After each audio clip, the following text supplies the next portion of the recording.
লেখিকা সুচরিতা দত্তর নব আলোকে কুমুদিনী। রুদ্রপুর গ্রামের অবস্থাপন্ন গেরস্থ হলেন নারায়ণ মুখুজ্জে। বাপ ঠাকুরদার রেখে যাওয়া প্রচুর জমি জমা, টাকা পয়সা নিয়ে সচ্ছল অবস্থা। গোলা ভর্তি ধান, পুকুর ভর্তি মাছ, আত্মীয় পরিজন নিয়ে সুখের সংসার। নারায়ণ মুখুজ্জের দুই ছেলে শশধর ও গদাধর। তার বাবার সাক্ষাৎ প্রতিমূর্তি ছিল শশধর। ধীর, স্থির, বিচক্ষণ ও তীক্ষ্ণ বুদ্ধি। তার ছোট ভাই গদাধর ছিল ঠিক তার উল্টো। তার না ছিল সংসারে মতি, না ছিল বুদ্ধির ধার। নারায়ণ মুখুজ্জে তার এই ছোট ছেলের ওপরে কোনো কিছুতেই ভরসা করতেন না। গ্রামের সকলেই নারায়ণ বাবুকে ভক্তি শ্রদ্ধা করত। তাদের জমির একপাশে ছিল একটি ছোট জঙ্গল। সেখানে মুখুজ্জেদের পূর্বপুরুষদের নির্মিত মায়ের মন্দির ছিল, কিন্তু সময়ের সাথে সাথে তা অবহেলিত হয়ে পড়েছিল। একে তো জঙ্গল, দিনের বেলায় কোনো রকমে একবার নিত্য পূজা হলেও বিকেলের পরে আর সেখানে পুরোহিত যেত না। নারায়ণ মুখুজ্জের ছোট ছেলে গদাধর ছিল একটু সাত্ত্বিক ধরনের মানুষ। সে ঠাকুর দেবতা নিয়ে থাকতে ভালোবাসত এবং বলে দিয়েছিল সে কোনোদিন বিয়ে করবে না। তার ভয় ডর বিশেষ ছিল না। সকালবেলা পুরোহিত মায়ের মন্দিরে পুজো করে আসতেন, আর বিকেলবেলা গদাধর যেত মায়ের পুজো করতে। সে বলতো, মাকে একবেলা খেতে দিয়ে আর একবেলা না খাইয়ে রাখবো, একই কথা। নারায়ণ মুখুজ্জে তার এই খ্যাপা ছেলেটিকে বিশেষ কিছু বলতেন না। একবার এই রকমই এক সন্ধেবেলা গদাধর গিয়েছিল মায়ের মন্দিরে পুজো করতে, আর কোথা থেকে একদল ডাকাত দল এলো মায়ের গহনা লুট করতে। গদাধর তখন সবে পুজো শেষ করেছে। সে ডাকাত দলের উপস্থিতি টের পেতেই মায়ের হাতের খড়গ নিজ হাতে নিয়ে মন্দিরের দরজা বন্ধ করে রুখে দাঁড়ালো ডাকাত দলের বিরুদ্ধে। কিন্তু হায়, পারল না শেষ রক্ষা করতে। তাকে ডাকাতেরা হত্যা করে মন্দিরের দরজা খুলতে উদ্যত হলো, কিন্তু অবাক কাণ্ড, কিছুতেই মন্দিরের দরজা খুলতে পারল না। যেন এক অদৃশ্য শক্তি দরজা আগলে দাঁড়িয়ে আছে। অনেক চেষ্টা করে না পেরে শেষে বাধ্য হয়ে ডাকাতেরা পালিয়ে যায়। পাগলপাড়া খ্যাপাটে ছেলে কোনো দিন বাড়ি ফেরে না, তাই সে যে সেই রাতে বাড়ি আসেনি এই নিয়ে কেউ বিশেষ মাথা ঘামালো না। পরদিন সকালবেলা পুরোহিত রামকিশোর চক্রবর্তী মন্দিরে পুজো করতে গিয়ে গদাধরের মৃতদেহ দেখতে পান। তিনি দৌড়ে এসে মুখুজ্জে বাড়িতে খবর দেন, যতই খাপাটে হোক। নারায়ণ মুখুজ্জে তার এই ছোট ছেলেটিকে বেশ ভালোবাসতেন। ছেলের মৃত্যুতে বেশ ভেঙে পড়লেন তিনি। আবার মন্দিরে একবেলা পুজো হতে লাগলো। এই ঘটনার প্রায় 2 বছর বাদে বড় ছেলে শশধরের স্ত্রী একটি কন্যা সন্তানের জন্ম দিল। নাতনির মুখ আর দেখে যেতে পারেননি নারায়ণ মুখুজ্জে। শশধর মেয়ের নাম রাখলেন সৌদামিনী। আদর করে তাকে মণিমা বলে ডাকতেন। তার আদরের মণিমা বড় হতে লাগলো। দুধে আলতা গায়ের রং, সেরকম মাথায় একরাশ কালো চুল। ধীরে ধীরে সৌদামিনীর 10 বছর পার হলো। সে তার কাকা গদাধরের কথা শুনেছিল, কিন্তু তার কিভাবে মৃত্যু হয়েছিল সেটা কেউ কোনোদিন তাকে বলেনি। সৌদামিনী একদিন তার বাবার কাছে মায়ের মন্দিরে যাওয়ার বায়না ধরে। শশধর তার মণিমাকে অনেক বুঝিয়েও ক্ষান্ত করতে না পেরে পরদিন সকালবেলায় তাকে নিয়ে গেল মায়ের মন্দিরে। মায়ের মন্দিরে গিয়ে যেন সৌদামিনী সবকিছু ভুলে মায়ের মূর্তির দিকে একমনে চেয়ে বসে রইল। সে কিছুতেই সেখান থেকে আসতে চায় না। শেষে অনেক বুঝিয়ে আবার নিয়ে আসার প্রতিশ্রুতি দিতে সৌদামিনী বাড়ি ফেরে। তারপর থেকে মাঝে মাঝেই তাকে মায়ের মন্দিরে নিয়ে যেতে হতো।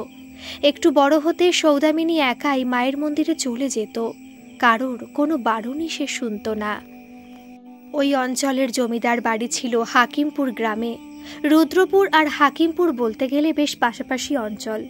জমিদার বিক্রম প্রতাপ চৌধুরী ছিলেন বেশ প্রতাপশালী জমিদার, কিন্তু তিনি বেশ দয়ালু ছিলেন।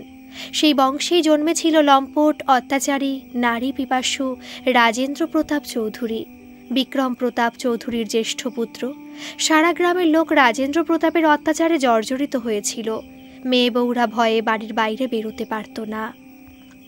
কখন কার ওপর রাজেন্দ্র প্রতাপের দৃষ্টি পড়ে কিন্তু এহেন বড় ভাইয়ের সম্পূর্ণ বিপরীত ছিল ছোট ভাই সুরেন্দ্র প্রতাপ চৌধুরী। রাজেন্দ্র প্রতিটি রাত কাটত তার বাগান বাড়িতে নিত্য নতুন নারীর সাথে। এক নারীতে তার রুচি ছিল না, তার এই নারী আসক্তির কথা তার পরিবারে কারও অজানা ছিল না। রাজেন্দ্রর একটি কালো ঘোড়া ছিল, সেটায় চড়ে সে গোটা গ্রাম ও তার আশেপাশে গ্রামে ঘুরে বেড়াত। তার ঘোড়ার খুরের আওয়াজ শুনলেই মেয়ে বউরা যে যেখানে থাকত ছুটে কারো বাড়িতে গিয়ে আশ্রয় নিত। এহেন রাজেন্দ্র প্রতাপ চৌধুরীর নজরে পড়ে গেল সৌদামিনী। সৌদামিনী তখন ষোড়শী, যেমন তার রূপ সেরকমই গুণ। খুব মিষ্টি ছিল তার গানের গলা। মায়ের মন্দিরে সকালে পুজোর সময় সে গান গাইত, মায়ের গলার ফুলের মালা গেঁথে দিত। ইদানিং পুরোহিত রামকিশোর চক্রবর্তীর শরীরটা ঠিক নেই বলে তার পুত্র নবকিশোর মায়ের পুজোর দায়িত্ব নিয়েছে। সদ্য যৌবনে পদার্পণকারী নবকিশোর মায়ের পুজোর সময় সৌদামিনীর সঙ্গ ভীষণ পছন্দ করত। ধীরে ধীরে তার এই পছন্দ ভালোবাসায় রূপান্তরিত হয় তার নিজেরই অজান্তে। আর ষোড়শী সৌদামিনীরও যে নবকিশোরকে ভালো লাগত, সেটা নবকিশোর তার মুখ চোখ দেখে বেশ বুঝতে পারত। তবে মেয়ের যে বয়স হয়েছে, এবার তাকে বিয়ে দিতে হবে, এটা তার বাবা শশধরের কিছুতেই খেয়াল হয় না। তার স্ত্রী কমলা কতবার তার স্বামীকে বলেছে, বলি মেয়ের যে বিয়ের বয়স পেরিয়ে গেছে সে খেয়াল আছে? মেয়ের বিয়ে আর কবে দেবেন? একদিন রাজেন্দ্র প্রতাপের তার প্রিয় ঘোড়া নিয়ে বেরিয়েছে নারী শিকারের উদ্দেশ্যে। ঘুরতে ঘুরতে সে পৌঁছে গেল রুদ্রপুরে। প্রতিদিন পুজোর পরেই নবকিশোর সৌদামিনীকে বাড়ি পৌঁছে দিয়ে যেত। সেরকমই একদিন বাড়ি ফেরার সময় সৌদামিনী রাজেন্দ্র প্রতাপের মুখের সামনে পড়ে যায়। রাজেন্দ্রর লোলুপ কামাতুর দৃষ্টির থেকে নিজেকে আড়াল করতে পারে না সে। নবকিশোর বেশ ভালো করে চিনত রাজেন্দ্র প্রতাপকে। সে তাড়াতাড়ি সৌদামিনীকে বাড়ি পৌঁছে দিয়ে তাকে কয়েকদিন মন্দিরে আসতে বারণ করে। কারণ নবকিশোর খুব ভালো করেই জানে, একবার যখন রাজেন্দ্রর নজর সৌদামিনীর ওপর পড়েছে তখন সে সৌদামিনীর সর্বনাশ করেই ছাড়বে। রাজেন্দ্র প্রতাপ নিজ গ্রামে ফিরে গিয়ে সৌদামিনীর সম্বন্ধে খোঁজ খবর নেওয়ার জন্য তার বিশ্বস্ত ভজাকে নিযুক্ত করল। সৌদামিনী কিছুতেই নবকিশোরের কোনো বারণই গ্রাহ্য না করে নিয়মিত মায়ের মন্দিরে যেতে লাগল। সে বুঝতে পারল না প্রতিদিন একজোড়া লোলুপ দৃষ্টি তাকে অনুসরণ করছে। হঠাৎ জমিদার বিক্রম প্রতাপ চৌধুরী শশধর মুখুজ্জেকে তার কাছারিতে তলব করলেন। ভয়ে ভয়ে শশধর তার কাছারিতে উপস্থিত হলেন। চৌধুরী মশাই বললেন, আমার বড় ছেলে রাজেন্দ্রর আপনার মেয়ে সৌদামিনীকে খুব পছন্দ হয়েছে। আমি তাকে আমার বড় ছেলের পুত্রবধূ করে আনতে চাই। শশধরের জমিদারের কথা শুনে মুখ পাংশু বর্ণ ধারণ করল। এর থেকে কেউ যদি তাকে মৃত্যুদণ্ড দিত তাও তিনি বেশি খুশি হতেন, কিন্তু তিনি ভালো করেই জানেন তাকে রাজি হতেই হবে, জমিদারের আদেশ। তার ওপর রাজেন্দ্র প্রতাপের দৃষ্টি পড়েছে তার মণিমার ওপর। তিনি যদি বিয়েতে রাজি না হন তাহলে এই রাজেন্দ্রই যেন তেন প্রকারণে তার সৌদামিনীর সর্বনাশ করেই ছাড়বে। তার থেকে বরং বিয়ে দিলে তার মেয়েটা বেঁচে থাকবে। শশধর মুখুজ্জে জমিদারের নিকট থেকে বিদায় নিয়ে বাড়ি ফিরে এলো। তার এরকম রক্তহীন শুষ্ক মুখ দেখে কমলা কি হয়েছে জানতে চাইলে শশধর বলেন, পারলাম না কমলা, আমার মণিমাকে বাঁচাতে পারলাম না। আসছে মাসে রাজেন্দ্র প্রতাপ চৌধুরীর সাথে আমাদের সৌদামিনীর বিয়ে। তার কথা শুনে কমলা মাথায় করাঘাত করলেন। হায় ঈশ্বর, তুমি এ কি করলে? আমার সৌদামিনীর কপালে তুমি এই লিখলে? সৌদামিনী মন্দির থেকে ফিরে তার এই আসন্ন সর্বনাশের কথা শুনে বাকরুদ্ধ হয়ে গেল। নবকিশোরের আশঙ্কাই সত্য প্রমাণ হল। নবকিশোর বিমর্ষ মনে বাড়ি ফিরে গেল। তার যে কিছুই করার নেই। একদিন মন্দিরে পুজো করার সময় সৌদামিনী নবকিশোরকে জিজ্ঞেস করে বসে, নবদা, তুমি কি পারো না আমাকে এখান থেকে দূরে কোথাও নিয়ে যেতে? আমি? সে কিভাবে? নব বলে। সৌদামিনী লজ্জাবনত মুখে বলে, কেন নবদা, তুমি আমায় ভালোবাসো না? চলো না, আমরা কোথাও দূরে পালিয়ে যাই। নব কি বলবে বুঝতে পারে না। কিন্তু সৌদামিনী, তুমি চেনো না রাজেন্দ্র প্রতাপকে। আমরা যেখানেই যাব না কেন ও ঠিক খুঁজে বের করবে আমাদের। ওর হাত থেকে যে নিস্তার নেই। সেদিন সৌদামিনীকে নবকিশোর বাড়ি পৌঁছে দিল ঠিকই, কিন্তু তার কথাগুলি নবকিশোরের কানে যেন বারবার ধ্বনিত হতে লাগলো। কেন নবদা, তুমি আমায় ভালোবাসো না? সত্যই তো, নব তো সৌদামিনীকে ভালোবাসে। সেই ছোটবেলা থেকে তাদের বন্ধুত্ব। কিন্তু কোথায় নিয়ে যাবে তার সৌদামিনীকে, যেখানে রাজেন্দ্রর নজর পৌঁছবে না? কিভাবে বাঁচাবে তার সৌদামিনীকে?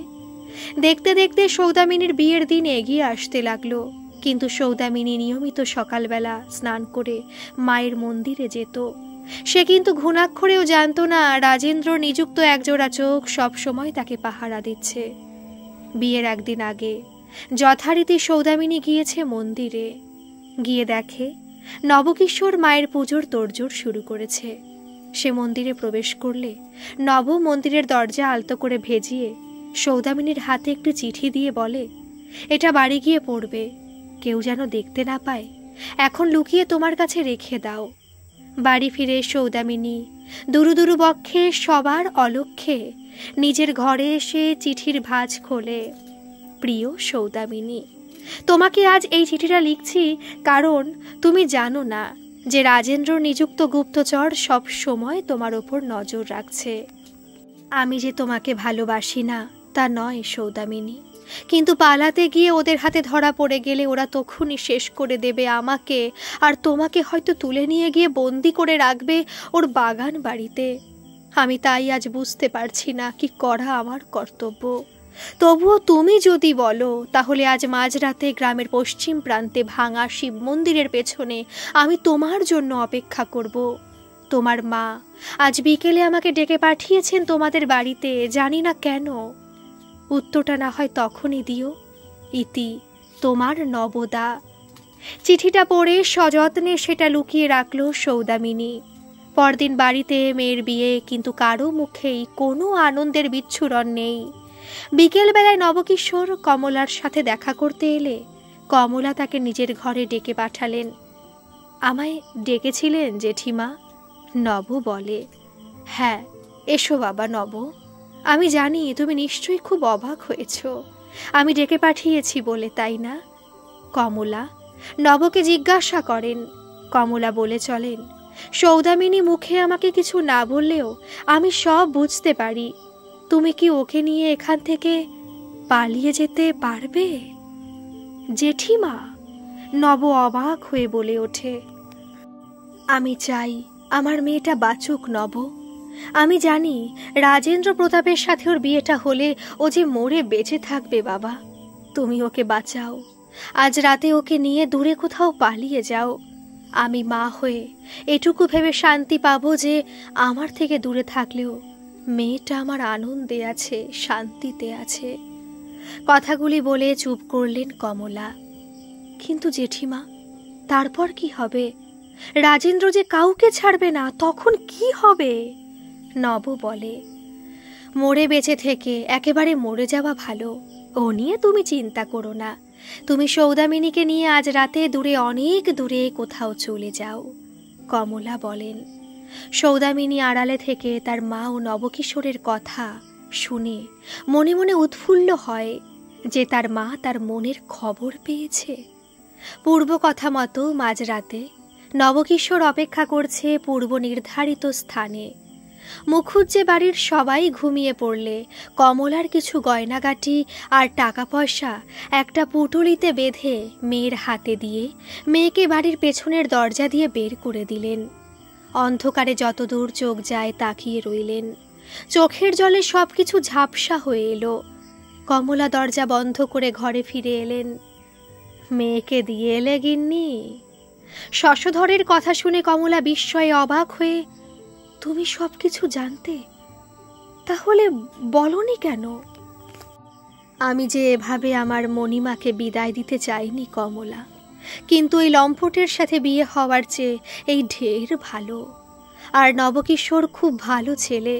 আমি যে মনে মনে চেয়েছিলাম নবকিশোরের সাথে মণিমার বিয়ে দিতে, যাতে আমার মেয়েটা আমার চোখের সামনেই থাকে। কিন্তু হায়রে অদৃষ্ট, এখন ওরা কোথায় যাবে কে জানে। ঈশ্বর ওদের রক্ষা করুন। কথাগুলি বলে দীর্ঘশ্বাস ফেললেন শশধর মুখুজ্জে। সেই রাতের অন্ধকারে সৌদামিনী পৌঁছল ভাঙা শিব মন্দিরের পেছনে। গিয়ে দেখল নবকিশোর তার জন্য অপেক্ষা করছে। তারপর তারা অনির্দিষ্টের পথে যাত্রা করল। তবে এটুকু তারা জানে, রাজেন্দ্র ত্রিসীমানা থেকে তাদের চলে যেতে হবে অনেক দূরে। পরদিন সকালবেলা সব জানাজানি হতে রাজেন্দ্র প্রতাপ রাগে ফেটে পড়ল। তার বিশ্বস্ত লাঠিয়াল ভজাকে ডেকে পাঠালেন। কি করছিলিস তোরা কাল রাতে? কি করে তোদের আড়াল করে পালালো ওরা? যা, যেখান থেকে পারিস ধরে আন দুটোকে। এমন শাস্তি দেব যে ভয়ে শিউরে উঠবে সকলে। যা, এখনই যা এখান থেকে। সাথে সাথে ভজা ছুটল সেখান থেকে। তবে সেই রাতের অন্ধকারে তাদের হাত থেকে পালাতে সক্ষম হয়েছিল সৌদামিনী ও নবকিশোর। অনেক খোঁজাখুঁজি করে কোনো খবর পায়নি তাদের। বেশ কিছুকাল পরে রাজেন্দ্র প্রতাপ চৌধুরীর মনে হলো সে অনেক কাশীর বাইজির কথা শুনেছে, কিন্তু এখনো সেখানে যাওয়া হয়নি। এবার কিছুদিন সেখানে গিয়ে থাকবে। সেদিন রাতে রুদ্রপুর থেকে পালিয়ে অনেক জায়গা ঘুরে ঘুরে শেষে নবকিশোর আর সৌদামিনী আশ্রয় পেল কাশীতে। সৎ ব্রাহ্মণ জেনে তারা এক ব্রাহ্মণ বাড়িতে ঠাঁই পেল, আর নবকিশোরের কিছু পুজো আচ্চার কাজও জুটে গেল। কোনো মতে দুটি পেট চলে যাচ্ছিল। সৌদামিনী সকালে গঙ্গায় স্নান করে মন্দিরে পুজো দিয়ে বাড়ি যেত। একদিন সে নিজের মনে বসে মন্দিরে গান গাইছিল। ধীরে ধীরে তার সুন্দর গান শুনতে বেশ কিছু লোক বসে গেল। সবাই তার গানের প্রশংসা করল। এইভাবে দিন কাটছিল। কিন্তু দুর্ভাগ্য যে মানুষের পিছু ছাড়ে না। একদিন মন্দিরে গান গাইবার সময় সেখান দিয়ে যাচ্ছিল রাজেন্দ্র প্রতাপ। সেই গানে মুগ্ধ হয়ে তার গায়িকাকে দেখার কৌতূহল জাগল মনে। আড়াল থেকে দেখেই সে চিনতে পারল, আরে এ যে সেই মেয়ে সৌদামিনী। কালের পরিবর্তনের সাথে সাথে এর রূপ যে আরও ঝরে পড়ছে। কামনার লোভে রাজেন্দ্র চোখ চকচক করে উঠল। সে আড়ালে থেকে সৌদামণির পিছু নিয়ে তার বাসস্থানটা দেখে নিল। খোঁজ খবর নিয়ে জানতে পারল নবকিশোরের সাথে তার বিয়ের কথা। নবকিশোর পুজো আচ্চা করে বেড়ায়, মাঝে মাঝে একটু রাত করেও ফেরে। তককে তককে রইল শিকারী তার শিকারের। এদিকে সৌদামিনী ঘুণাক্ষরেও জানতে পারল না তার আসন্ন দুর্গতির কথা। সেদিন রোজকার মতো গঙ্গা স্নান করে মন্দিরে পুজো দিয়ে বাড়ি ফিরে আসে সৌদামিনী। নবকিশোর তাকে বলে যায়, আমার আজ ফিরতে একটু রাত হবে মণি, তুমি ঘরে কপাট দিয়ে থেকো। আমি ডাকলে তবে দোর খুলো। আজ আবার রাত হবে, আমার ভালো লাগে না, তুমি রাত করে ফেরো। সৌদামিনী বলে ওঠে, তুমি কি চাও না মণি আমাদের অনাগত সন্তান একটু ভালো থাকুক? তার জন্যই তো এত কিছু করা। বলে মণিকে বুকে জড়িয়ে ধরে তার ললাটে চুম্বন করে নবকিশোর। লজ্জায় রাঙা হয়ে ওঠে সৌদামিনীর গাল। নবকিশোরের বুকে মাথা রেখে মণি বলে, সাবধানে যাও, আর তাড়াতাড়ি ফিরে এসো। আমি তোমার জন্য প্রতীক্ষা করে থাকব। তুমি এই সময় না খেয়ে থাকবে না, তুমি খেয়ে দে বিশ্রাম করো, আমি আসছি। বলে ঘর থেকে বেরিয়ে গেল নবকিশোর। সাপদ লুকিয়েছিল আড়ালে। নবকিশোর বেরিয়ে গেলে সৌদামিনী তার নিত্য কাজকর্ম সেরে খেয়ে দে বিশ্রাম করতে যায়। ঘুমিয়ে পড়েছিল সে। ঘুম ভাঙলে দেখে অন্ধকার ঘনিয়ে এসেছে বাইরে। সে তাড়াতাড়ি উঠে একটা প্রদীপ জ্বালায়। নবকিশোর আর নিজের জন্য অল্প করে রান্না চাপায়। রান্না বান্না সেরে চাপা দিয়ে রেখে শুয়ে থাকে সে। একা একা আর ভালো লাগছে না। আজ যেন বেশি দেরি হচ্ছে নবকিশোরের আসতে। অন্যদিন তো এ সময় এসে পড়ে। দরজায় আওয়াজ হতেই, যাক তাহলে তিনি এসে পড়েছেন বলে দরজাটা খুলতেই একটা বলশালী হাত তার মুখ চেপে ধরে। আর কিছু মনে নেই সৌদামিনীর। মণি, ও মণি, দরজা খোলো, আমি এসে গেছি। এ কি, দরজাটা এভাবে হাট করে খোলা কেন? মণি কোথায়? ঘরে রাতের খাবার ঢাকা দেওয়া আছে, অথচ মণি নেই ঘরে। মণি মণি চিৎকার করে ডাকতে ডাকতে নবকিশোর বেরিয়ে পড়ল বাড়ি থেকে। পড়ে রইল রাতের খাবার, আর পড়ে রইল মণিহীন তার ফাঁকা ঘর। কেউ তার মনির কোনো খবর দিতে পারল না। তার মণি তো তাকে না বলে কোথাও যায় না। তবে এত রাতে কোথায় গেল সে? ভাবতে ভাবতে গভীর রাতে ঘরে ফিরে এলো নবকিশোর। তবে কি তার আশঙ্কাই সত্যি হলো?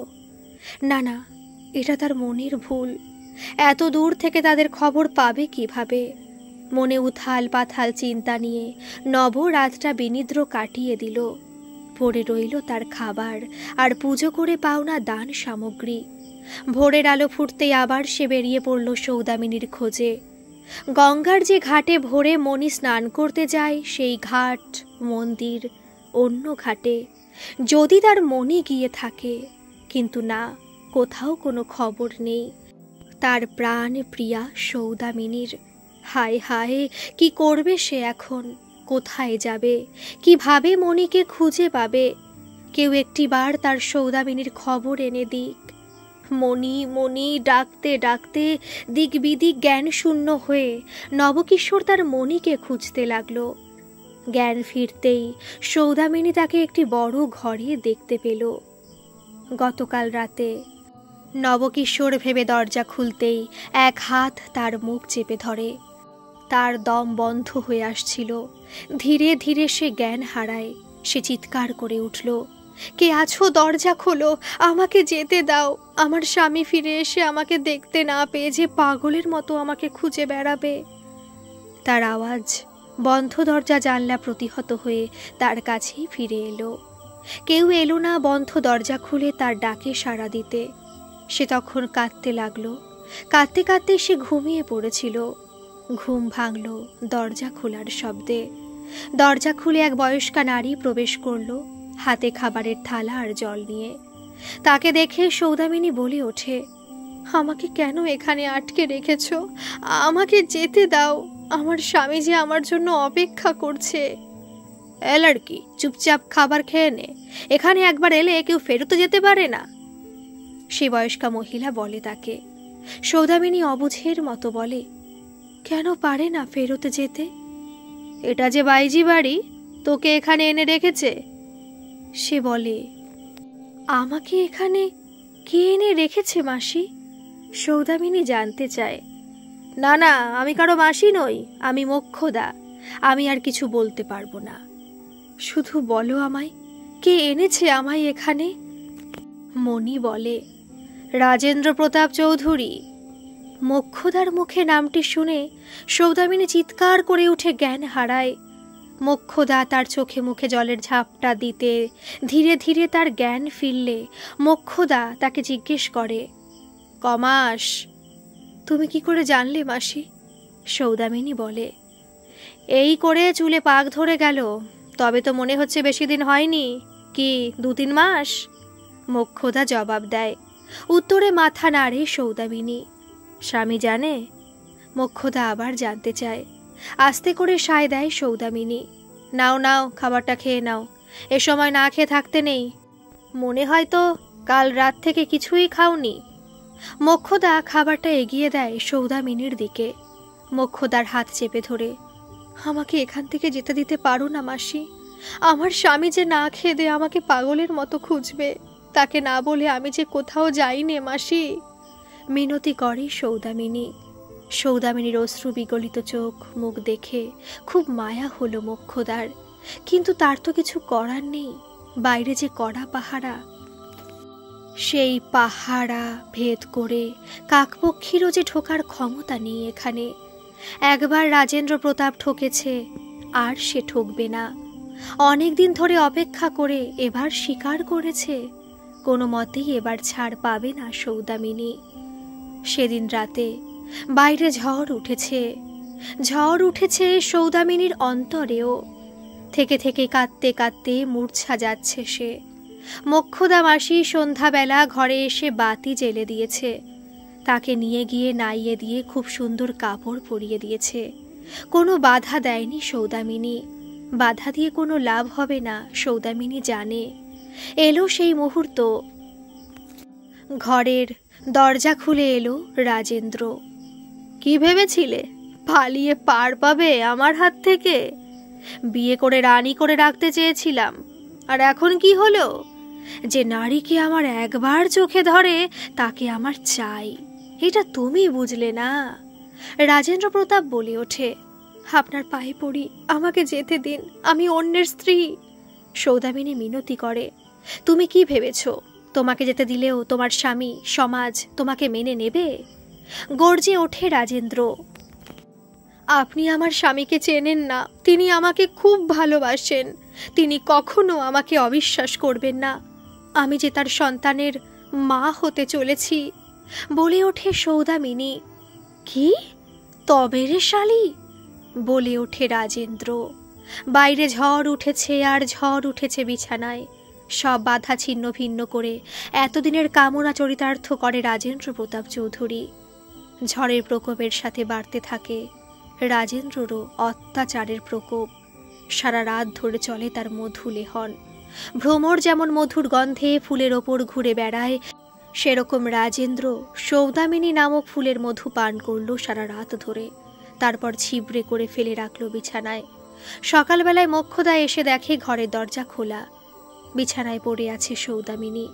কাছে গিয়ে দেখে অনেকক্ষণ আগে প্রাণ ছেড়ে গেছে শরীর থেকে, প্রাণহীন দেহ পড়ে আছে।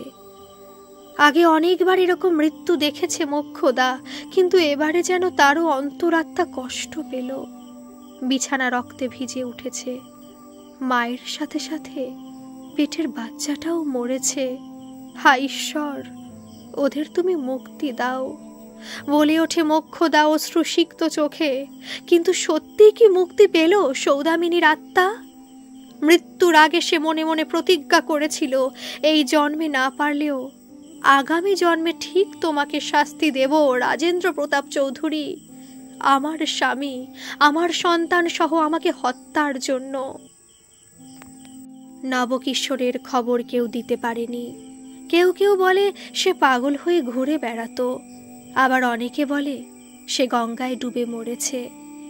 এদিকে রুদ্রপুর গ্রামে শশধর মুখুজ্জের পরিবারকে অনেক চেষ্টা করেও একঘরে করতে পারেনি রাজেন্দ্র প্রতাপ চৌধুরী তার পিতা বিক্রম প্রতাপ চৌধুরীর হস্তক্ষেপে। কাশী থেকে রাজেন্দ্র প্রতাপ চৌধুরীর হাকিমপুরে ফিরে আসার কিছুকাল পরে তার ভাই সুরেন্দ্র প্রতাপের ঘরে জন্মায় তার ছেলে মহেন্দ্র প্রতাপ। বড় হতে থাকে মহেন্দ্র। সুরেন্দ্র প্রতাপ অত্যন্ত সজ্জন বলে পরিচিত ছিল সকলের কাছে। মহেন্দ্রর জন্মের কিছুকাল পরে দেহ রাখলেন বিক্রম প্রতাপ চৌধুরী। রাজেন্দ্র প্রতাপের স্বভাবের কোনো পরিবর্তন ঘটল না। ধীরে ধীরে সময় অতিবাহিত হয়ে চলল আপন খেয়ালে। কুমুদ, ও কুমুদ, খাবারটা মুখে নে মা, আমি বাইরে জোন খাটতে যাব না, তোর পেছনে খাবার নিয়ে পড়ি থাকবো, আমার হয়েছে এক জ্বালা। বলে ওঠে পৌরকান্ত। অনেক দিন ছেলেপুলে হয়নি কান্ত ও লতার। ওরা ধরেই নিয়েছিল আর কোনো দিন সন্তানের মুখ তাদের দেখা হবে না। কিন্তু ঈশ্বরের লীলা খেলা কে বুঝবে? মা ডাক শোনার আশা যখন ছেড়েই দিয়েছিল লতা, তখন সন্তান সম্ভবা হয় সে। বয়সটা বেশ হয়েছিল লতার। কান্ত সব সময় শঙ্কায় থাকতো, কিন্তু মা হওয়ার আনন্দটা বেশিক্ষণ স্থায়ী হলো না লতার। মেয়েটা জন্মানোর পরেই লতার মৃত্যু হলো। এই মেয়েকে একা কিভাবে মানুষ করবে কান্ত? সেই চিন্তায় তার রাতের ঘুম উড়ে গেল। তাদের মতো ঘরে এই রকম মেয়ে জন্মেছে, যেমন গায়ের রং তেমনি মাথা ভরা কালো চুল, টানা টানা চোখ। কান্ত মেয়ের নাম রেখেছে কুমুদিনী। সারাদিন মেয়ে মেয়ে করে অস্থির সে। পাড়ার লোকে আড়ালে হাসে, বলা বলি করে, বুড়ো বয়সের মেয়ে কি না। ধীরে ধীরে বড় হয় কুমুদিনী। কারো কথা শোনে না, বনে বাদারে ঘুরে বেড়ায়। কখনো পুকুর থেকে শাপলা তুলে আনে, তো কখনো কারো গাছ থেকে পেয়ারা পেরে আনে। পৌরকান্ত মেয়ের সাথে পেরে ওঠে না। মেয়ে শখ করে বাবার কাছে একজোড়া নূপুর আবদার করে। মেয়ে চেয়েছে, যেমন করেই হোক টাকা জোগাড় করে মেয়ের জন্য কান্ত একজোড়া রূপোর নূপুর গড়িয়ে দেয়। সেটা পায়ে দিয়ে মেয়ে এদিক ওদিক ঘুরে বেড়ায়। কিন্তু একদিন রাতে মেয়ে না জানে কি দুঃস্বপ্ন দেখে চিৎকার করে জেগে ওঠে। তখন ক্লান্ত শরীরে কান্ত মেয়েকে আবার ঘুম পাড়িয়ে তারপর নিজে ঘুমায়। সকালে মেয়ের কিছুই মনে থাকে না। ইদানিং মেয়েটা মুখুজ্জেদের পুরনো মন্দিরের ওদিকটায় যায়। কান্ত কত করে বারণ করে যায়, কিন্তু কিছুতেই কুমুদ কথা শোনে না। শেষে মেয়েকে দেখার জন্য দূর সম্পর্কের এক পিসিকে কান্ত বাড়ি নিয়ে আসে। একে তো দুজনের পেট চালানোই দায়, তবুও মেয়ের কথা ভেবে কান্ত সবকিছু করার চেষ্টা করে। মেয়ে বড় হওয়ার সাথে সাথে কান্তর দুশ্চিন্তা বাড়তে থাকে। কুমুদ এদিক ওদিক ঘুরে বেড়ায়। কখন যে রাজেন্দ্র প্রতাপের নজর পড়বে তার কুমুদের ওপর। এরকম সুন্দরী মেয়ে যে চোখ ফেরানো দায়।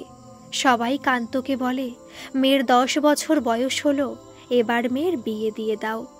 কান্তর মন চায় না মেয়েকে কাজ ছাড়া করতে। ওই একটি তো অবলম্বন তার। লতাও তো ফাঁকি দিয়ে চলে গেল। মেয়েটার মুখ থেকে মা ডাকটাও শুনতে পেল না। একদিন কাজ থেকে তাড়াতাড়ি ফিরে এসে মেয়েকে বাড়ি দেখতে পেল না কান্ত। পিসি, ও পিসি, কুমুদ কোথায় গেল? ডেকে ওঠে কান্ত। সারাদিন পাড়া ঘুরে বেড়ায়, এদিক ওদিক যায়। কত করে বলি তোকে কান্ত, মেয়ে বড় হয়ে গেছে, এবার মেয়ের বিয়ে দিয়ে দে। তা নয়, কোন রাজপুত্তুর আসবে শুনিও মেয়েকে নিতে। কথাগুলি এক নাগাড়ে বলে চুপ করে কান্তর পিসি। কান্ত মেয়েকে খুঁজতে বের হয়। অনেক খুঁজে শেষে মুখুজ্জেদের মন্দিরের চাতালে দেখে বসে আছে কুমুদ। কুমুদ, ডেকে ওঠে কান্ত। কত করে তোকে এই জঙ্গলে আসতে বারণ করেছি, তা তুই শুনবি না কুমুদ? কান্ত মেয়ের ওপর রেগে বলে ওঠে, আমি জানি না বাবা, কিসের টানে যে এখানে আসি। তুমি বিশ্বাস করো বাবা, আমি আসতে চাই না। কুমুদ বলে, অনেক বেলা হলো, চল বাড়ি চল, আজ দুজনে একসাথে খাবো। এই বলে মেয়ের হাত ধরে কান্ত। আজ তাড়াতাড়ি চলে এলে যে বাবা? কুমুদ জানতে চায়। শরীরটা ভালো যাচ্ছে না, আর বয়সও তো হয়েছে। কান্ত বলে, আমি জানি বাবা, তোমার কষ্ট হয়, সব আমার জন্য। কুমুদের কথা শুনে কান্ত বলে, আমার পাগলি মেয়ে। দিন দিন কুমুদিনীর রূপের ছটায় সকলেরই চোখ ধার দিয়ে যেতে লাগলো। অনেক সম্বন্ধ এলো মেয়ের জন্য, কিন্তু কাউকেই পছন্দ হয় না কান্তর। একদিন দুপুরবেলা পুকুর থেকে স্নান করে ফেরার সময় কুমুদিনীকে দেখতে পায় রাজেন্দ্র প্রতাপ। কুমুদিনী রাজেন্দ্রকে দেখে তাড়াতাড়ি বাড়ি ফেরে। সে দৃষ্টি যে কুমুদের বড় চেনা লাগে। কোথায় দেখেছে তাকে? কুমুদিনীকে দেখে পৌর রাজেন্দ্র প্রতাপের ভেতরের কামুক লোভী সত্তা আবার জাগ্রত হয়ে ওঠে। চোখ বন্ধ করলেও সেই সদ্য স্নাতা পঞ্চদশীর মুখখানা ভেসে ওঠে। টানা টানা চোখ, এক ঢাল চুল, দুধে আলতা গায়ের রং। উফ, সে যে পাগল হয়ে যাচ্ছে। এতদিন কি করে মেয়েটি তার দৃষ্টির আড়ালে ছিল? ওই মেয়েটিকে যে তার চাই। সেই রাতে আবার দুঃস্বপ্ন দেখে কুমুদিনী। এবার সে দেখে সেই দুটো চোখ, দুটো হাত এগিয়ে আসছে তার দিকে। চিৎকার করে জেগে ওঠে কুমুদ, বাবা, বাবা। সেই দৃষ্টি যা ছোটবেলা থেকে আমি স্বপ্নে দেখে আসছি, তা যে আজ দেখেছি। কুমুদ বলে ওঠে। কান্ত মেয়ের কাছে এসে বসে। মেয়ের থেকে জানতে পারে দুপুরে সে রাজেন্দ্র প্রতাপকে দেখেছে। কান্তর মাথায় আকাশ ভেঙে পড়ে। যে ভয় সে করেছে তাই সত্যি হলো। রাজেন্দ্রর নজরে কুমুদ পড়ে গেছে। এবার কি হবে? সেদিন কাজে যেতে পারেনি কান্ত। দুশ্চিন্তা গ্রাস করছে তাকে। মেয়েকে বাড়ি থেকে বের হতে দেয়নি, কিন্তু কতদিন কাজ না করে মেয়ে আগলে ঘরে বসে থাকবে সে? দিন দুয়েক বাড়িতে রইল কান্ত। তারপর কাজে গেল সে। সপ্তাহখানেক নির্বিঘ্নেই কাটল। তারপর এলো সেই দিন। সকাল থেকে আকাশের মুখ ভার। কাজে যেতে পারেনি কান্ত, আর শরীরটাও বিশেষ ভালো নেই তার। সন্ধে থেকে শুরু হলো প্রবল ঝড় বৃষ্টির সঙ্গে বজ্রপাত। বাইরে কোনো জনমনীষী নেই। কান্ত শুনতে পেল দরজায় কেউ কড়া নাড়ছে। দরজা খুলতে মাথায় খেল সজোরে লাঠির বাড়ি। সংজ্ঞা হারালো সে। বাবা, কে এসেছে? কোনো সাড়া পেল না কুমুদ। এ ঘরে আসতেই কতগুলো লোক মিলে তাকে জোর করে তুলে নিয়ে গেল রাজেন্দ্রর বাগান বাড়িতে। একটি ঘরে তাকে রেখে দরজা বাইরে থেকে আটকে দিল। কুমুদিনী চিৎকার করে কাঁদতে লাগলো, কিন্তু তার কান্না কারো কানে পৌঁছলো না। সুরেন্দ্র প্রতাপের ছেলে মহেন্দ্রর বয়স সবে 18 পেরিয়েছে। সে তার জ্যাঠার স্বভাব চরিত্র সম্পর্কে বেশ অবগত। সেদিন দুপুরবেলা থেকে তার জ্যাঠার মধ্যে একটা উত্তেজিত ভাব লক্ষ্য করে সে। তারপর থেকে ওনার ওপর কড়া নজর রেখেছে সে। ওর বিশ্বাস আজ আবার কোনো মেয়ের সর্বনাশ করবে রাজেন্দ্র প্রতাপ। রাজেন্দ্রর বিশ্বস্ত ভজাকে দেখেছে মহেন্দ্র। বাড়িতে তার জেঠুর কাছে এসেছিল সে। বিশেষ প্রয়োজন ছাড়া ভজা এখানে আসে না। রাতের অন্ধকারে রাজেন্দ্র প্রতাপ বেরোলে মহেন্দ্র আড়াল থেকে তার পিছু নিয়ে বাগান বাড়ি পর্যন্ত পৌঁছয়। সে বুঝতে পারে আজ আবার কাউকে তুলে এনে বন্দি করে রেখেছে বাগান বাড়িতে, আর কাউকে শেষ হতে দেবে না সে। যে করেই হোক আজ সেই মেয়েকে বাঁচাবে মহেন্দ্র। ঘরে প্রবেশ করে রাজেন্দ্র প্রতাপ চৌধুরী। ঘরের এক কোণে কুমুদ মাথা নিচু করে বসে রয়েছে। দরজা খোলার শব্দ পেয়ে মাথা তুলে দেখতে পায় রাজেন্দ্রকে। সেই লোভী দৃষ্টি আজ থেকে 15 বছর আগে যা দেখেছিল সে। হ্যাঁ, মনে পড়েছে তার সব পূর্ব জন্মের কথা। ছোটবেলা থেকে যে দুঃস্বপ্ন দেখে জেগে উঠত সে, আজ জানতে পেরেছে তার রহস্য। দরজা খুলে ধীরে ধীরে কুমুদিনীর দিকে এগিয়ে আসে রাজেন্দ্র। কি রাজেন্দ্র প্রতাপ, আজ আবার আরও একটা মেয়ের সর্বনাশ করবে? আজ থেকে 15 বছর আগে ঠিক এরকমই এক ঝড় জলের রাতে এরকম ভাবেই একটি মেয়ের সর্বনাশ করেছিলে তুমি। শুধু একটি নয়, 3টে প্রাণকে হত্যা করেছিলে তুমি। কোনো কাকুতি মিনতি তুমি শোনোনি তার? না, আজ আর কোনো কাকুতি মিনতি করব না আমি। কথাগুলি বলে কুমুদিনী। কে কে ওখানে? কে তুমি? তুমি কি করে জানলে এসব কথা? বলে ওঠে রাজেন্দ্র। সৌদামিনীকে মনে আছে রাজেন্দ্র প্রতাপ, নাকি ভুলে গেছো সব? কি অসহ্য অত্যাচারের মধ্যে দিয়ে গিয়েছিল সে। তার প্রাণহীন দেহটাকে ফেলে রেখে সেদিন পালিয়েছিলে, কি মনে পড়ে? বলে কুমুদিনী। সৌদামিনী? ভয়ার্ত কণ্ঠে বলে ওঠে রাজেন্দ্র। হ্যাঁ, আমি সেই সৌদামিনী। দেহটা পাল্টেছে, আত্মাটা যে একই আছে রাজেন্দ্র প্রতাপ।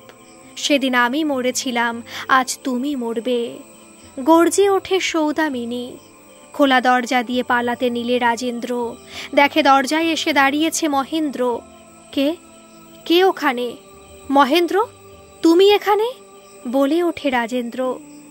অনেক দিন থেকে আজকের এই দিনটার জন্য প্রতীক্ষা করেছিলাম রাজেন্দ্র প্রতাপ চৌধুরী। নবকিশোরকে যে তুমি মেরেছিলে তার প্রাণপ্রিয়া সৌদামিনীকে হত্যা করে। পাগল প্রায় নবকিশোর তার অনাগত সন্তান তার স্ত্রী সৌদামিনীকে হারিয়ে যে গঙ্গায় আত্মাহুতি দিয়েছিল। বলে ওঠে মহেন্দ্র। মহেন্দ্র, তুমি? নবকিশোর? বলে রাজেন্দ্র। হ্যাঁ, আমাদের দুজনেরই যে আবার জন্ম হয়েছে। অবশ্য আজ আমি আমার সৌদামিনীকে খুঁজে পেলাম। আমার স্থির বিশ্বাস ছিল যে আমার মতো তারও আবার জন্ম হয়েছে। আজ যে তুমি পালাতে পারবে না রাজেন্দ্র প্রতাপ, কেউ নেই তোমাকে রক্ষা করার। গর্জে ওঠে মহেন্দ্র। রাত প্রায় ভোর হতে চলল। কান্তর সংখ্যা ফিরলে দেখে ঘরে কুমুদ নেই। সব শেষ হয়ে গেল, হে ঈশ্বর, তুমি এ কি করলে? বলে কান্ত মাথায় করাঘাত করে। তখন দরজা দিয়ে ঘরে প্রবেশ করে কুমুদিনী। তাকে দেখে কান্ত অবাক হয়ে যায় এই ভেবে কিভাবে অক্ষতভাবে তার কুমুদ ফিরে এলো। কুমুদকে বাড়ি পৌঁছে দিয়ে মহেন্দ্র বাড়ি ফিরে যায়। কিন্তু কান্ত ভয় পায় এই ভেবে যে তার মেয়েকে রাজেন্দ্রর লেঠেলেরা তুলে নিয়ে গিয়েছিল। এটা জানাজানি হলে তার মেয়েকে আর কেউ বিয়ে করবে না, তাদের এক ঘরে করে দেবে। হয়তো আবার লেঠেল দিয়ে রাজেন্দ্র প্রতাপ মেয়েকে তুলে নিয়ে যাবে। কান্ত মেয়েকে বলে, চল মা, এই বেলা আমরা এখান থেকে চলে যাই। এত বড় পৃথিবীতে এই বাপ মেয়ের কোথাও না কোথাও জায়গা হবে। দুটো পুটুলিতে কিছু জিনিস নিয়ে পিসিকে রেখে বাপ মেয়ে বেরিয়ে পড়ল ভোর রাতে। গ্রামের রাস্তায় খানিকটা গিয়ে দেখে কে যেন দাঁড়িয়ে আছে রাস্তায়। একটু ভীত হয় কান্ত। সে এগিয়ে আসছে তাদের দিকে। কান্ত কুমুদের হাতটা শক্ত করে ধরে। চারদিকে একটু একটু করে আলো ফুটতে শুরু করেছে। দেখতে পায় মহেন্দ্রকে। মহেন্দ্র বলে, আমি জানতাম কুমুদ, তোমরা গ্রাম ছেড়ে চলে যেতে চাইবে, তাই তো আমি এখানে দাঁড়িয়েছিলাম। আমি একবার তোমায় হারিয়েছি সৌদামিনী, আর হারাতে পারবো না। তোমরা চলো আমার সাথে। মহেন্দ্রবাবু, আপনার বাবা সুরেন্দ্র প্রতাপ চৌধুরী আমার কুমুদকে কখনো মেনে নেবেন না। আমরা ছোট জাত, আর কালকের ঘটনার পর তো নেই। কান্ত বলে ওঠে, গতকাল রাতের কথা দুঃস্বপ্ন ভেবে ভুলে যান। গত জন্মে যে কুমুদ আমার স্ত্রী ছিল, সৌদামিনী, সব শুনে আমার বাবা নিশ্চয়ই ওকে মেনে নেবে, এটা আমার বিশ্বাস। মহেন্দ্র বলে, আর আর রাজেন্দ্র প্রতাপ চৌধুরী, তার কি হবে? ভয়ার্ত কণ্ঠে কথাগুলি বলে পৌরকান্ত। ও নিয়ে আপনাদের আর ভাবতে হবে না, ওর নিজ কর্মের উপযুক্ত শাস্তি পেয়েছে। এবার আপনারা চলুন আমার সাথে, খানিকটা আদেশের সাথে বলে এগিয়ে চলে মহেন্দ্র। প্রায় সকাল হয়ে এসেছে। বাড়িতে পৌঁছে দেখে সবাই ঘুম থেকে উঠে পড়েছে। একটু ব্যস্ততা সকলের মধ্যে। সুরেন্দ্র প্রতাপ মহেন্দ্রর সাথে কান্ত ও কুমুদিনীকে দেখে বেশ অবাক হয়। তিনি বলেন, ভোরবেলা ভজা এসে খবর দিয়েছে বাগান বাড়িতে দাদা মারা গিয়েছেন, মনে হয় গতকাল রাতেই। কিভাবে কিছু বোঝা যাচ্ছে না, তবে মনে হয় কিছু দেখে ভীষণ ভয় পেয়েছিলেন, আর তাতেই হৃৎপিণ্ডের ক্রিয়া বন্ধ হয়ে গেছে। মহেন্দ্রর মুখে তিনি পূর্বজন্মের সব কথা শুনে বেশ অবাক হলেন। ছেলের মুখের দিকে তাকিয়ে তিনি কুমুদিনীকে মেনে নিলেন। তারপর রাজেন্দ্র প্রতাপের শ্রাদ্ধ শান্তি মিটলে এক শুভ দিনে সৌদামিনী ও নবকিশোরের বাবা, মা এবং আর সবার উপস্থিতিতে সুরেন্দ্র প্রতাপ চৌধুরী ও কান্ত, মহেন্দ্র আর কুমুদিনীর 4 হাত এক করে দিলেন। এই গল্পটি আপনাদের কেমন লাগলো অবশ্যই কিন্তু কমেন্টে জানাবেন। আর ভালো লাগলে একটা সাবস্ক্রাইব করে আমার পাশে থাকবেন। আর হ্যাঁ, পাশে থাকা নোটিফিকেশনের বেল আইকনটা একটু প্রেস করে দেবেন, যাতে আমি যখনই ভিডিও আপলোড করব আপনাদের কাছে নোটিফিকেশন চলে যাবে। ধন্যবাদ।